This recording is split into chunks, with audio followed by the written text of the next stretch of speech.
violators of the executive jail should and possible prosecution of the state of Florida. Contrarios a la Junta de Responsables de ayudar a socorro, algunos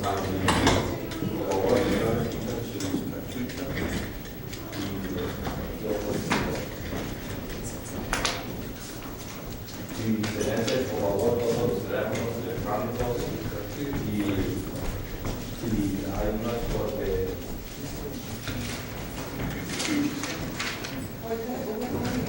Okay.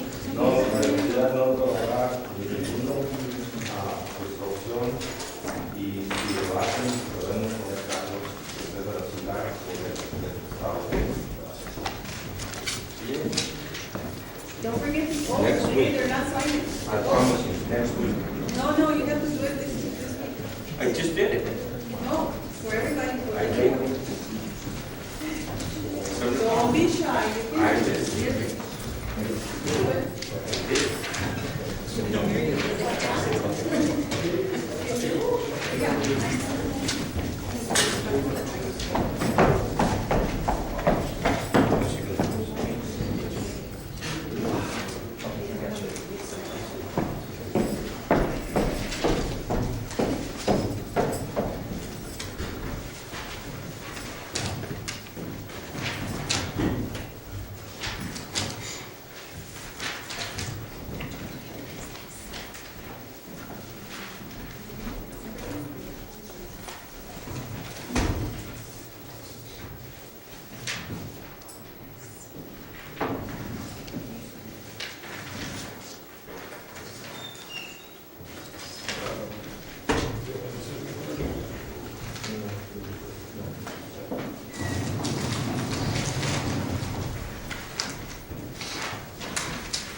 Right now, 7:02.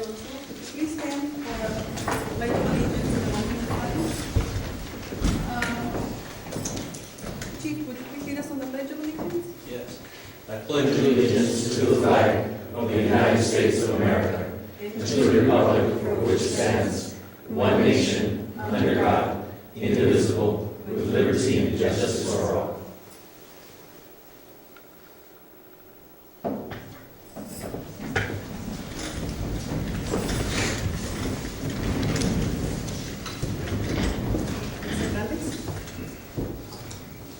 Establishment of quorum, Mr. Madrid. Here. Ms. Garcia. Here. Ms. Reyes is absent, and Mr. Gandhi. Here. Quorum is established. Okay, presentation number 4, presentation by municipal court for the 2013 Municipal Traffic Safety Award. Madam, Council, good evening.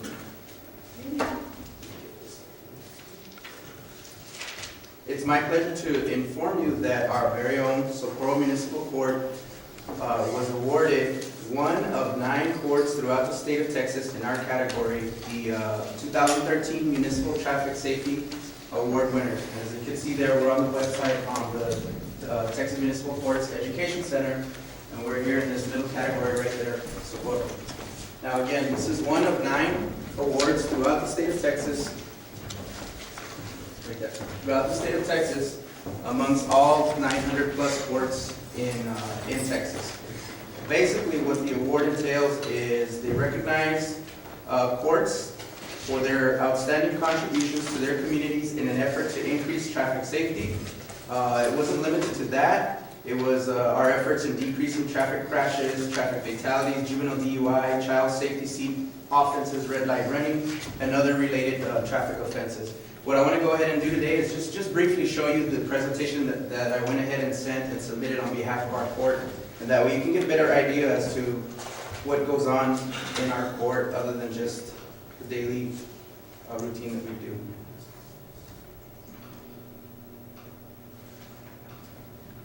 We know that you're doing a very good job. Thank you. And again, you know our team already. It's myself, it's our court clerk, Laura, our court coordinator, Ms. Gonzalez, our juvenile case manager, Mr. Parro, and our bailiff and our warrant officer, Mr. Esparza. Basically, what I submitted is everything that we have in our court, inside and outside our court. One of the things that they look for is any information that we have in our court. And as you walk out there, you can see all the information that we put up there. We constantly update it, and it has everything from seatbelt safety, railroad safety, alcohol-related issues, and again, we update it daily, just for the public, so that anytime they're out there, we can handle this information and they have it there at their disposal. And these are the pictures that I sent to them of some of the things that we have there in our court. Another thing that we do is our clerks we're always trying to get resources from TxDOT, the Department of Transportation, various different sources so that we can give out coloring books, we can give out posters to the little ones. Because what better audience do we have than the little ones, and then they can tell their parents, hey, I need to do this or I need to do that. And again, anytime we see a little one out there, we hand them out a coloring book, either about the sport or anything on any safety that we have going on that week. And you see our clerks on a daily basis giving out coloring, various things to the kiddos that are out there.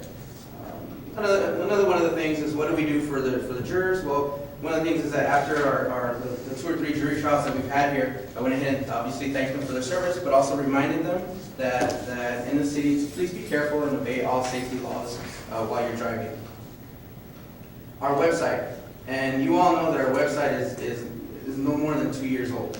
We have a very, very young website, and the information that we have populated on there is amazing. And again, I'm always trying to find different things for teachers, students in the community, so they can log on and get more information on what we do or what's out there. Especially if we have a distracted driving month or click it or ticket weekend. That way they know what's going to go on that weekend. Another component is our juvenile website as well. And it's the same thing. We have a lot of helpful links, not only for the juveniles, but for the parents as well, so that they can get a better understanding as to what's going to happen to their kid if they end up in my court. My Twitter account. And what I mean by retweet is just information that I always retweet from different places, from TxDOT, the Governor's Highway Association, DPS, and it's always on up to date, like a couple of seconds ago, this was put on there, so I retweeted. And a lot of times people do ask me, you have 14 followers. That's not a lot. And that's true, but my account is open so that I have 14 unofficial and several unofficial. And what that means is that when I go into high schools, a lot of the kids don't know that a municipal judge also goes out at night, and when somebody gets arrested, we go out, make sure there's probable cause, issue the warrant, and we issue bail. So sometimes I'll put up there, I'm here at the police station for such a charge.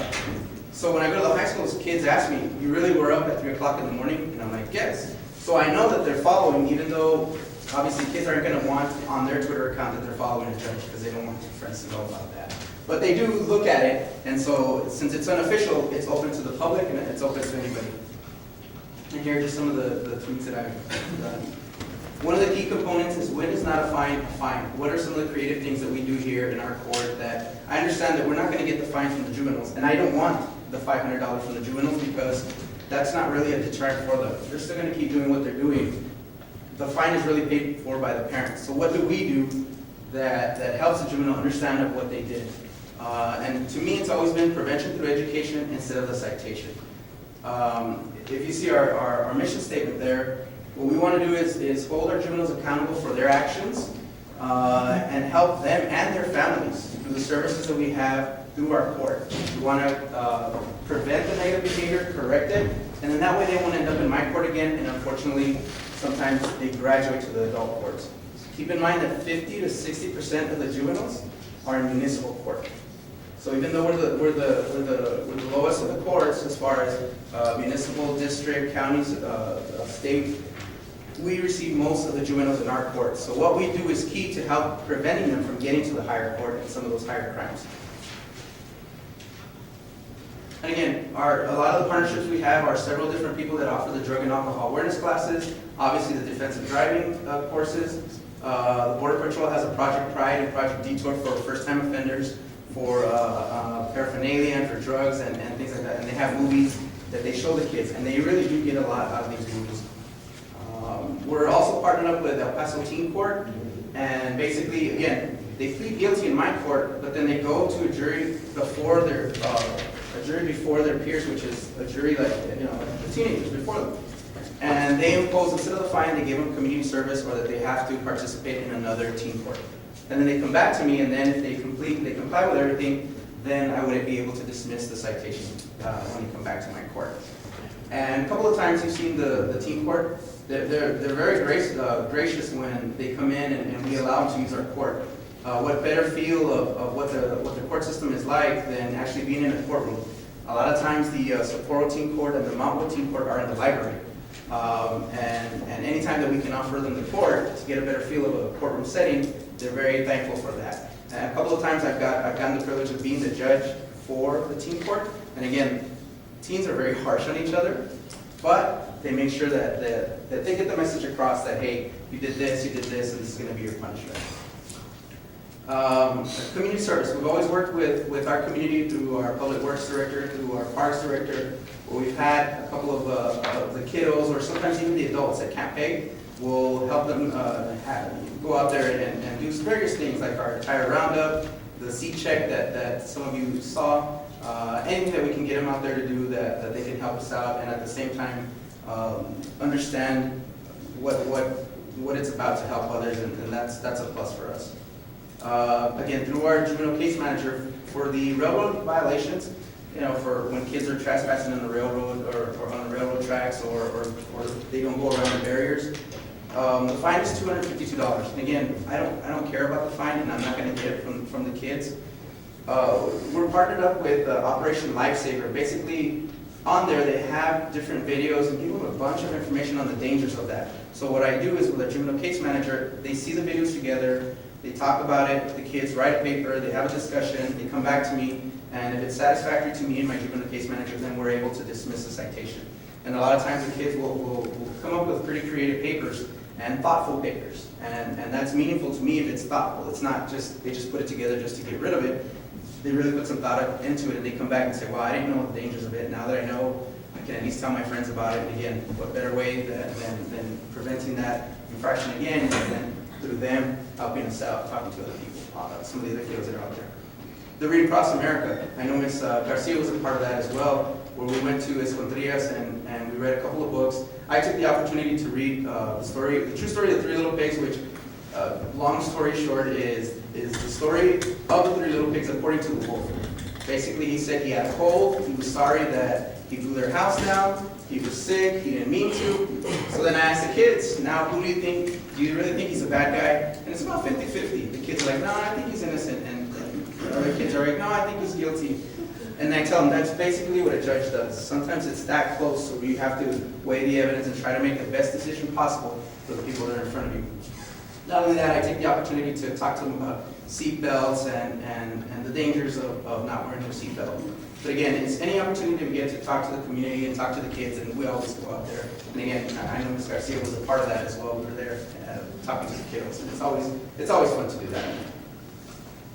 The elementary schools are always inviting us to their career days. Same thing, I show them the book. I have pamphlets on a day in the municipal court, and that's in English and Spanish, so that they can get a better understanding. And we'll go through it. There's a crossword puzzle, there's a word search, different things like that, so that we can go through it and they can see what we actually do in court. Because a lot of them, believe it or not, like, oh yeah, my mom was in your court, or oh yeah, my tío was in your court, but they really don't understand what's happening. And then once we give them this information, then they get a little bit of a better understanding.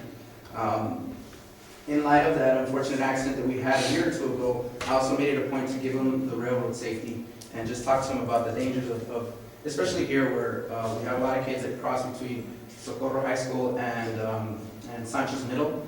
It's very dangerous, and they now see the dangers, and in the neighborhood of Mr. Madrid as well, they see the dangers of crossing at, you know, in the middle of the railroad track as opposed to where the barriers are at. One of the issues that has been up lately is bullying, and I know that I'm involved in a couple of different committees, and one of those committees does invite me to go out and speak to the community, and they had a rally in April, and I took the time to go out there and talk about the bullying. I'm sorry? Oh, I took it. That's okay. Yeah, also involved in that. Yeah, and a lot of us are. A lot of us are with the bullying. It's one of those hot topics that's before the legislature. It's gonna be a little bit tough between what's bullying and what's an assault. But right now, it's the hot topic is the cyberbullying and anything involving the texting. Also, high school. This actually, I did this presentation last November. I was at Eastlake again this past Friday again, talking to them about a couple of things. But this was a similar presentation where I talked to them what we do, but I stressed the minor in possession, minor in consumption, the DUI, the distracted driving, their curfew, because a lot of the citations that we get are not from here, from Socorro. They're kids in Horizon, they're kids in El Paso. And Horizon, they don't have a curfew. When I talked to them about curfew on Friday, they're like, what's that? So I had to explain to them that even though you're in Socorro, you still have to abide by those rules. Your excuse can't be that I'm not from here. You're still out and about, and ignorance of the law is not an excuse. And again, just information, anywhere we can get information, we give it to them, especially kids are very visual, so we hand them as much information as possible so that they can take with them. We also did a presentation at San Edwin High School, and this was during Click It or Ticket, so we took the opportunity to explain to them that all passengers must be in their seatbelts, not just the driver and the front passenger. And we talked to them about graduation parties because it was right before graduation, about making good choices and not being around alcohol, even if their intentions are not to drink. It was also Suicide Prevention Week, so we gave them a lot of information on suicide prevention. Again, we also did a Rojas Career Day in the summer. Similar things that we did for them. We also did the bicycle safety, the walking to school safety. Walking to school is a big concern because, and I'm happy to say, it's not going to be anymore because of the sidewalks that you all supported and now are going to be. They've been realized at Campestre. But again, if there is no sidewalk, then we give them a couple of tips of what to do and what not to do and where to walk, and especially right before Halloween, just talk to them a little bit about walking safety and being safe when they're out trick-or-treating. And then the coalition I'm part of, again, we do a lot of suicide prevention information, and we had a big conference last September. And what I do here is if I see a kid in my court that has some issues with suicide or bullying or anything like that, I go ahead and send them to this so that they can get more information instead of the fine. Again, and that helps them get the information rather than just us getting the fine.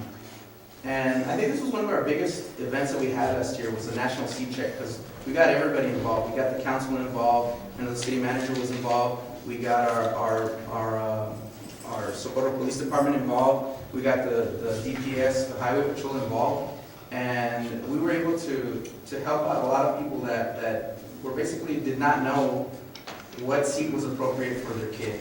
And a lot of us don't know that either, and like I didn't know that car seats expire.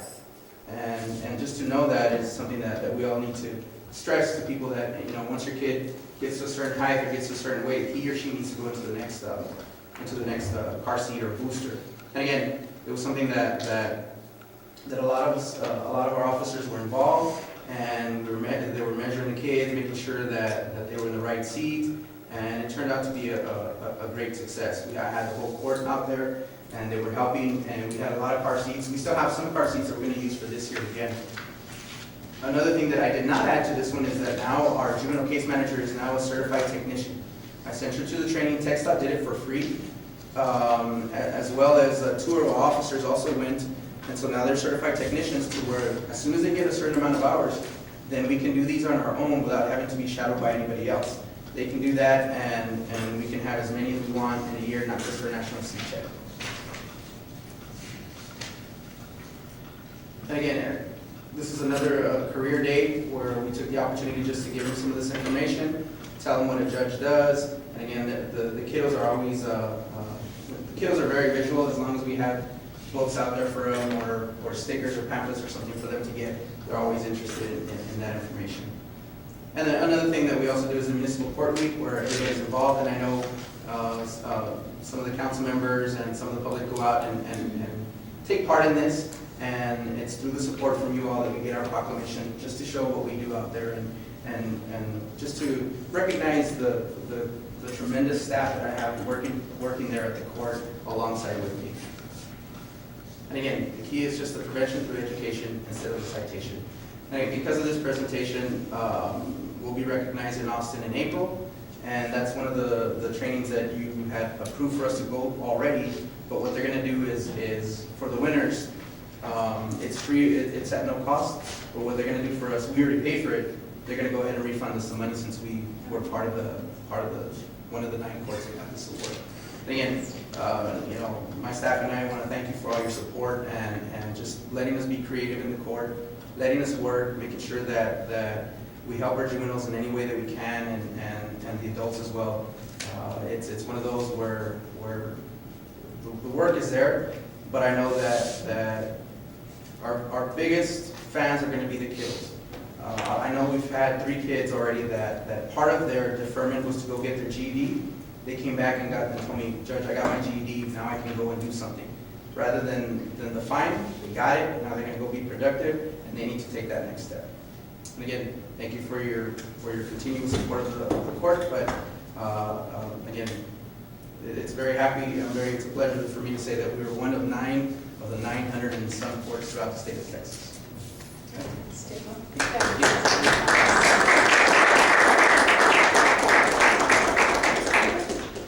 Judge Vidales, I'm one of those people that follows beneficially on Twitter, so every 2 weeks I'll get on and check.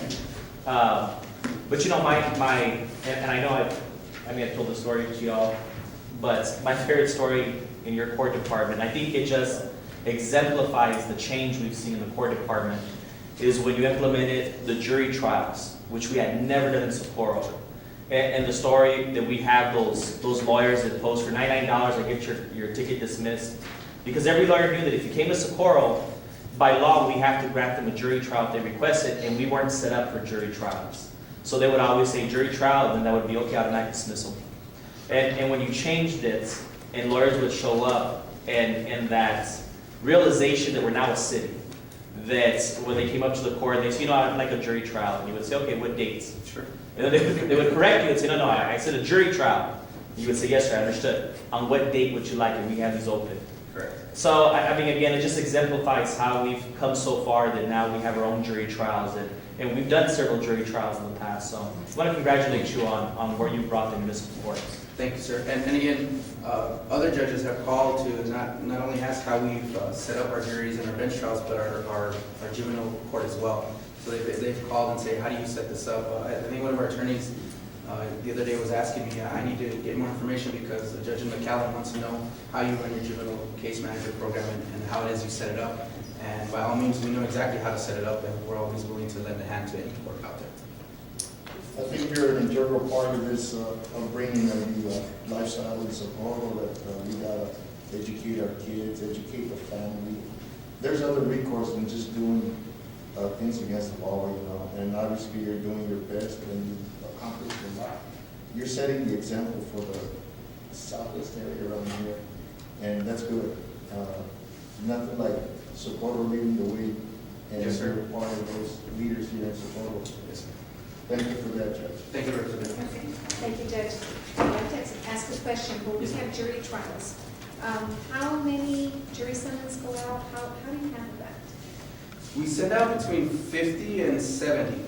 It just depends because a lot of people change address. We go by the address rolls that the county has provided for us. We work with the county and we go by that. And from there, we have a good turnout of about 40 responses. And those that don't respond, we go ahead and put them on a file for later. There's steps that you can take for people that don't obey the summons, but we want to save those for later so that we can get a good stack and then take it from there. And then from there, we do like any other jury trial. We do the voir dire, we make sure we cut it down to 20, and then we eventually pick 6 and 2 or 3 alternates. I'd like to bring a little story that happened one time. My wife, she got stopped by the police, she got a citation. The safety sticker was expired. And first thing she did is came and told me about it. And I said, yeah, what are you gonna do? She looks at me and she didn't want to answer. I said, you're gonna have to go to court, that's what you're gonna have to do. And she did. Yes, sir. And before she came to court, she went and got her safety sticker on the vehicle. She came up to the judge, and the judge was very, very courteous, and he said, well, you got your safety sticker, the problem's been fixed. But she thought she was going to go to jail. We don't want to put that kind of fear in people, but, you know. Mr. Rodriguez, that was your fault, Mr. Rodriguez. That's what she said, it was my fault. Thank you for everything. We know that you have been doing a fantastic job. You and your team are just great. Thank you, ma'am. Thank you, Judge. Thank you. Council, at this time, I would like to move the consent agenda. Do I hear a motion? Well, I think did you all have one? Yes, we. No. Fred, do we have a presentation? Oh, no, we have, Mr. Murphy, yes. we have two presentations. Got a special presentation. Oh, fine. Were you gonna do the special? We've got two more, we've got. Okay. Actually, I apologize, let me clarify. Mr. Garcia, are you in here? Yes, sir. Were you all gonna present? Mr. Norfleet, Yeah, go ahead.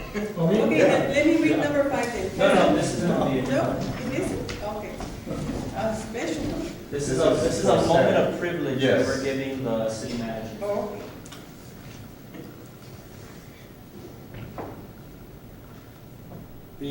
This weekend, as you all know, we started the renovations at Monte Rosas Park. And I'll get back there and get to it. But I'd like to show you pictures of those. We were able to put together some video for those of you that weren't able to make it. And we can I show know you. that Mauro Rosas is looking down on us right now, and he's proud that we come together.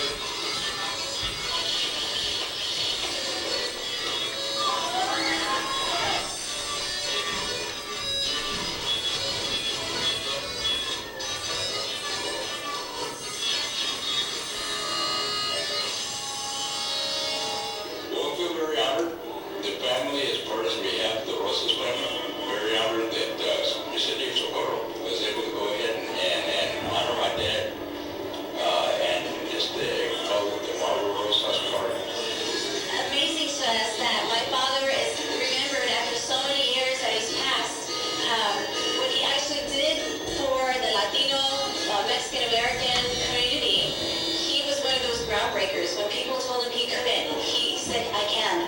And he laid the foundation for so many Mexican Americans and Latinos and the Chicanas and the Chicanos. He never stopped. He never stopped until the end. Humbled in this particular area because we want to thank the City of Socorro and everybody that was represented that made this possible at this point. And I think it's going to be a great place for families. I don't think there's too many parks like this around this area, and it was needed.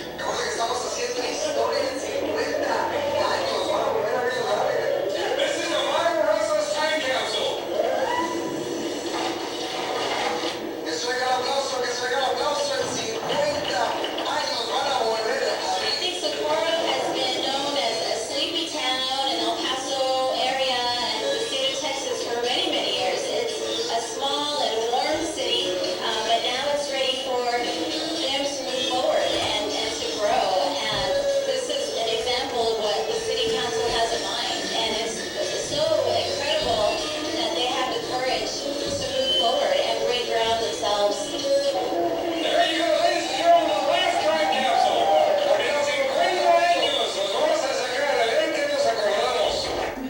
And by the way, this will take 6 months to complete. Those pictures will be a reality in 6 months. We're a finely tuned machine.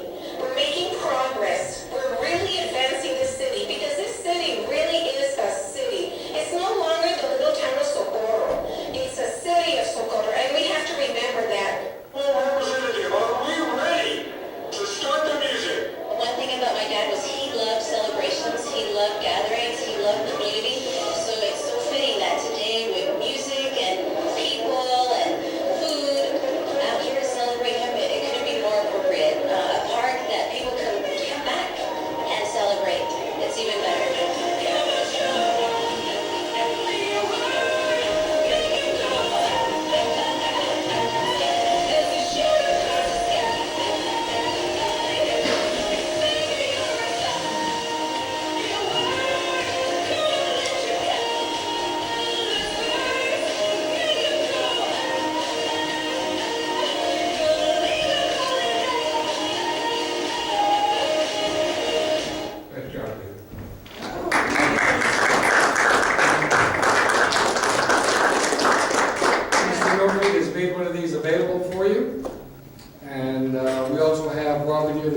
to, for your information, when I was there at the park, I met this lady that worked for Mr. Mauro Rosas for 25 years.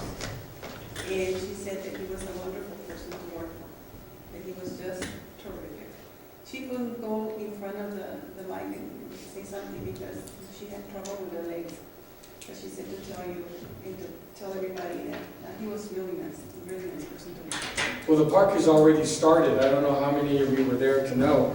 There are several factions of the Mauro Rosas family, and whereas everybody was worried about how they would all interact, they actually became closer after the park opened, or the ceremonies opened.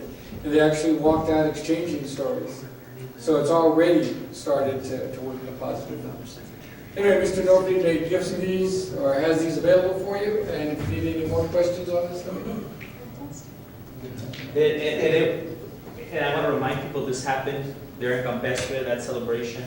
There were so many people there that participated. I have to also recognize, we have one of our school board members here, Gary Gandara. We had the high school participate also with the time capsule, so we appreciate the school district's involvement. And Mr. Rosas being the first Hispanic state representative from our area, and us being 97% Hispanic here in Socorro, it just seemed befitting that we would honor somebody who broke that glass ceiling. And so, we had fun, as you can tell. Just little trivia. Rita, the woman that was interviewed, his daughter, used to be my legal secretary for years. Oh, wow. Goodness, really? She's a very nice lady. Yeah, she is. Really thankful. Yeah, she is. So we can skip to the consent, I just wanted to. Dive into the page. And again, I would like to ask you to, I would like to move the consent agenda right here at this time. It's up to you. Do I hear a motion? Then I mean, move it. Move the consent before the other presentation. Okay. I make a motion to move consent agenda, Next. before number 5. Second. Second. Motion made by Ms. Garcia, seconded by Mr. Madrid. Mr. Madrid? Yes. Ms. Garcia? Yes. And Mr. Cameron? Yes. Motion passes. If you have a motion for the consent agenda. And just for council to know, there's an item in the consent that deals directly with a family of a member of mine. So I'm going to abstain on it, so you all need to make a decision, either take the vote as a whole and then I'll abstain on the whole thing, or take it out, by itself and I'll abstain there. I looked over that item, although I can't vote on it. I think it makes sense that it sits on Horizon, it should be commercial. And so I would support it, but I can't vote on it because it deals with a financial benefit to a relative. So if you all make that decision, whether to do the consent as a whole and abstain on that, or to pull it out, abstain on it individually. And I would like to make also a comment that I also support that. So, and I can't vote on that, but I support that. I make a motion to deal with consent agenda as a whole rather than individually. Second. I'm sorry, Council, what was the motion again? Motion to approve. Well, I made a motion to approve the consent agenda as a whole and rather than individually items. Okay, and that includes item number 9, the one that Mr. Andra just mentioned? Yes. So I'll just abstain on the whole consent agenda. Okay. That's fine. So- They're going to take a vote on all the consent agenda. Okay, and you did clarify, you did not have a financial interest in that? Well, it pertains to a family of a member of mine, so I would abstain on it. Okay, Or would I do present not voting? Which one would you? okay. Which one would you recommend? Well, it would not be a conflict if there was no financial interest in it. Well, for a family member, there'd be a financial interest, because it's going to a commercial zone. Oh, okay. I would rather that Mr. Gandon abstain, I don't know. No, but what I'm asking him is, should I do abstention, or should I do present not voting? Probably present not voting. Okay, wonderful. Okay, then please have a motion. Okay, I have a motion on the table by Mr. Madrid, seconded by Ms. Garcia, to approve the consent agenda as a whole. Right. Mr. Madrid? Yes. Ms. Garcia? Yes. And Mr. Cameron? Present not voting. Congratulations. full meeting. Okay, our next, agenda item number 5, presentation by Fire Chief Lengo.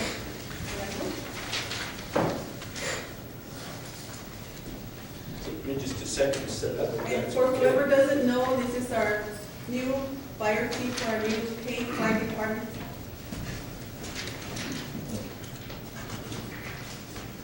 Just some more paper. You know, it's from the Pacific Northwest the way I kill trees, right?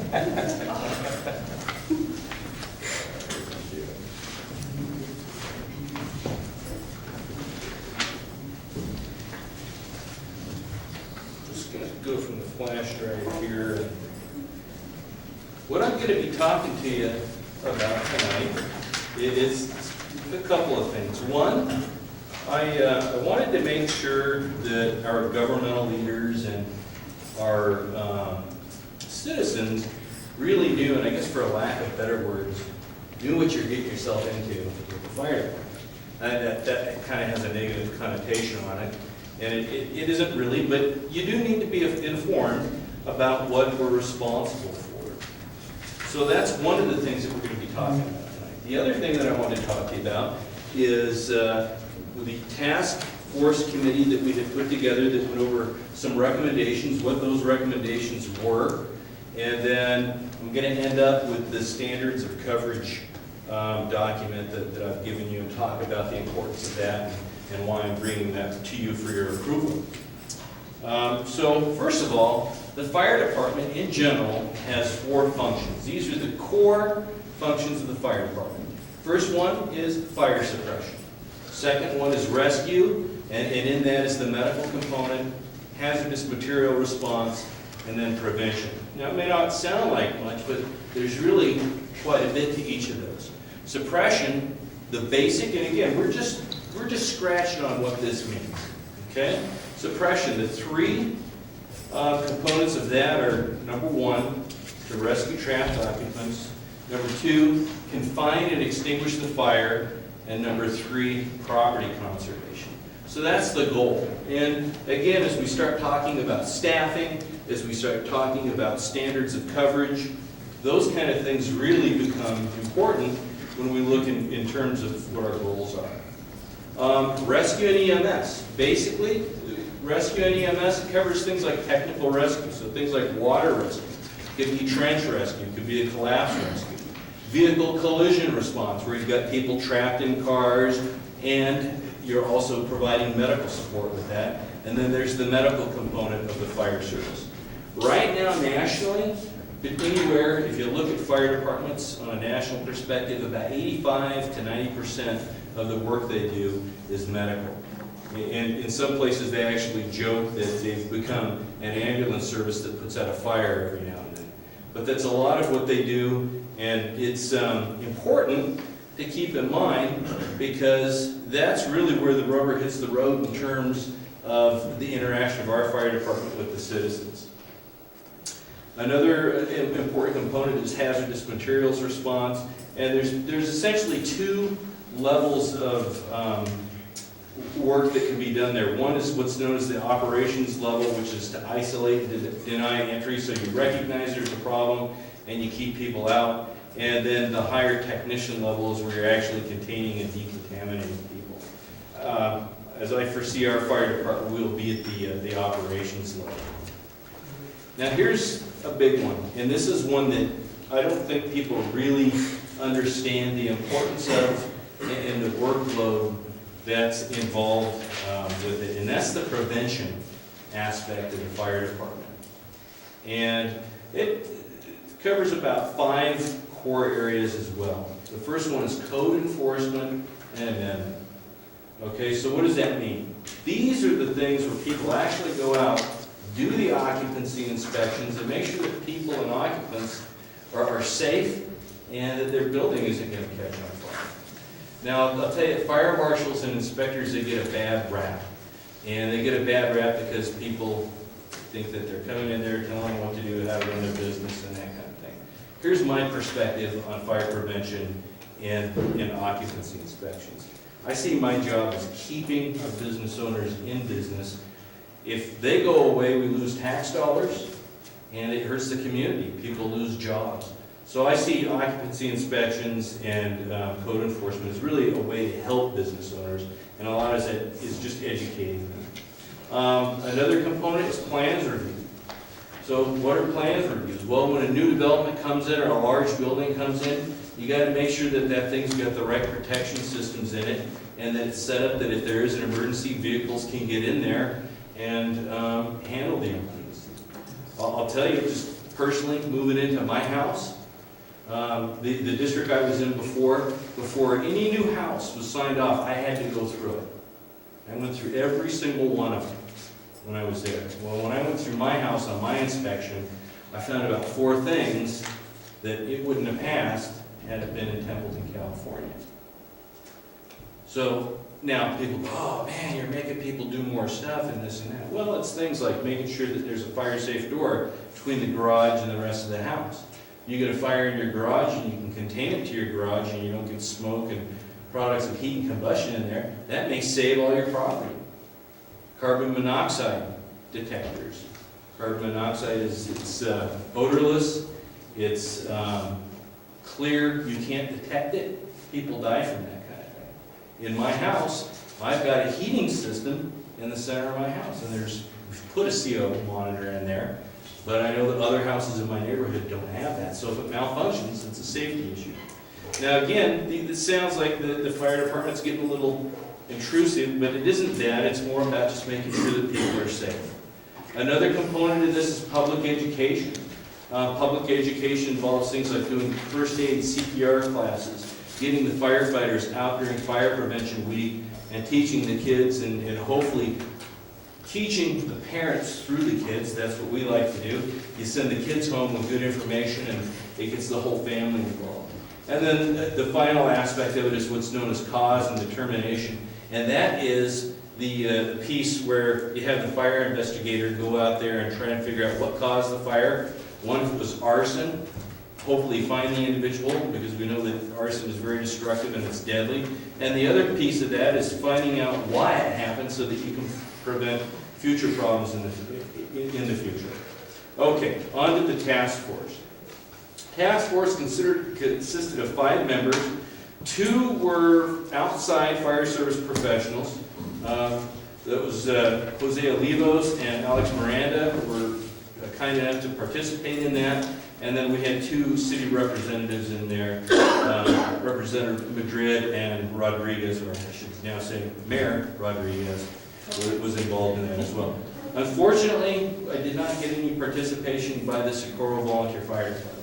I talked to them, I even went personally and asked them the week before to try and get someone to show up because I wanted to involve. It just didn't happen. The 3 things that we talked about that we focused on were suppression, in particular staffing, how we want to staff our fire engines, rescue, the level of service, so whether it's going to be advanced life support or basic life support, and prevention. How are we going to provide prevention? Suppression, okay, so again, basically how many people do we want on our fire apparatus, and what do we want the roles and the level of job to be with that? So there are a couple of models there. All career, part-time personnel, volunteer personnel, or a combination of the above. All right, now, before we go any further, this is the educational component here, and I want to share some stuff with you so that you understand why we made the decisions that we made, and hopefully give you a better understanding of why we made those decisions. In 2010, NIST, National Institute of Standards and Technology, they did the first structural firefighting study that had ever been done. And what they did it on was they did it on the number of people on the fire engine, okay? Because right now, particularly in these economic conditions, firefighters are getting cut from the fire engines. And there's debate all over the place. People say, well, you can do it with 3, you can do it with 4, heck, you can do it with 2. And the firefighters would say, oh, no, it's not safe, it's not this, it's not that. Well, there was really no scientific data to let anybody know what was really safe and what wasn't. Did it work to have more people on there? Well, anecdotally, of course, it sounds like more people the better. But what they did was they actually looked at certain things. One of the things that they looked at was how long it took to get water on the fire. Obviously, if you got a fire, you want to put water on it to put it out. The sooner you do that, the less damage, the safer it is. And what they did is, if you look down here at the bottom, they had a 2-person engine company, a 3-person engine company, a 4-person engine company, a 5-person engine company. Those were the control groups. And you can see that the amount of time that it took from the time of dispatch until they pulled their hose, went through the whole bit, you can see a marked difference between a 2-person and a 4-person engine company. Now, when you look at the 3- and 4-person engine company, you're probably thinking, well, it isn't that big of a difference. It's just a little over 30 seconds. That doesn't sound like much. In a second here, I'm going to be showing you a video to let you know what 30 seconds means in terms of a structure fire. Another thing they looked at was primary search. Okay, primary search is when you get in there, you search that building, you make sure that nobody's in there, and if they're in there, you rescue them or get them out. Okay, and remember, that's our #1 priority, to get trapped occupants out of there. Again, going back to fire conditions, the longer it takes, the less chance of survival. When you look at the difference between a 4-person and a 2-person engine company, you see that there's nearly a 4-minute difference, about a little over about 3 minutes and 45 seconds in that range. That's a lot of time when it comes down to getting someone out of the house. Size of fire at the time of suppression. Okay, so how big is it? How much damage is it creating? How unstable is it? Obviously, the bigger the fire, the more dangerous it is not only to the occupants, but to the firefighters who have to go in there and put it out. And again, you can see that the crew size had a big difference in that. 4-person versus a 2-person company made a big difference. Now, there's another thing to keep in mind, and that is what's known as the 2-in, 2-out law. Okay, and basically what that means, and this has a lot to do with how we want to staff our fire engine. This is what the law says. The law says that unless you have a trapped occupant inside the house, a known trapped occupant, you must wait to get 2 people on the outside, what's known in standby mode, where they've got their air packs on, their mask hanging, on the outside of the building before you can send anybody in there, and their purpose is to rescue trapped firefighters or firefighters that get lost. So, what does that mean? If we have a 3-person engine company, and our second due engine company is 5 minutes away, we're not going in there inside that house. The sooner we get in, the sooner we put the fire out. The sooner we put the fire out, the sooner the loss stops, and the more tenability for both the firefighters and any occupants that are in there. The one exception to that, again, is an immediate life threat. Now, I want to just show you a quick YouTube video here, and if we could maybe, I don't know if we can dim them anymore or not, but I want you to watch this, and in this video, what this is another NIST video. It's a room and contents fire with average stuff that's inside a house, and you can get an idea of how volatile. And how long is this YouTube video? It's about 2-3 minutes. It's because we lost our. We'll pause it. Want to pause it? It's because, Jim, we lost our county commissioner, Vince Pettis', and add a few words from the annexation. Oh, you brought it back. You think so? Yes, you'll Okay. bring it back.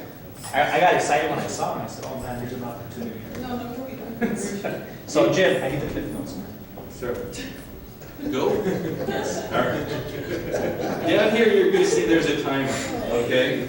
And when we're talking about those minutes and those seconds, take a look at this. And the other thing that I want you to keep in mind is that this is just one room. This is a single room and contents fire. So once this room does what it's going to do, it's going to spread to the rest of the house. And I don't know how many folks in here have been inside a house that's had a fire in it, but if you get a room that flashes over, just about everything inside that house is destroyed. And this is just kind of the firefighter in me. It always seems like fires happen in houses and the people who don't have insurance and who can't afford it. And I think that's, and I've worked in some communities that had people that weren't fortunate, and we have a number of those people in this community. My goal as the fire chief is to get in there and help them out.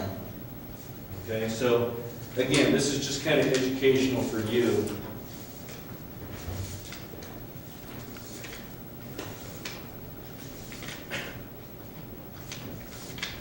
So what they've simulated here is a garbage can fire, cigarette butt, something like that. It's right next to the couch.